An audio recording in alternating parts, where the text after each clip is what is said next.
পুরান ঢাকায় এমন একটা লস্যি আছে যেটার নামই একটা ইতিহাস। পুরান ঢাকার ভিড়ের মধ্যে লুকিয়ে আছে এমন এক কিংবদন্তি জায়গা যার নাম বিউটি লস্যি।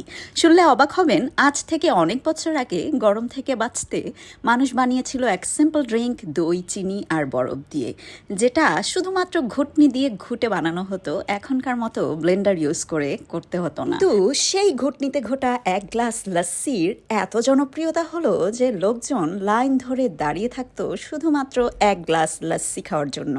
সেই ছোট্ট একটা দোকান থেকে এখন ওনাদের তিনটা বিউটি লস্যির দোকান। একেবারে সাধারণ গ্লাসে পরিবেশনা হলেও খেতে কিন্তু অসাধারণ। এই গরমে উপরে মালাই, ঘন দইয়ের টেক্সচার আর একটা ঠান্ডা সিপ, যেটা একবার খেলে বারবার আপনার খেতে ইচ্ছা করবে। পুরান ঢাকায় যাব আর বিউটি লস্যি খাবো না, তা তো হতেই পারে না। আপনি কি কখনো টেস্ট করেছেন বিউটি লস্যি? কেমন ছিল অবশ্যই কমেন্টে জানাবেন।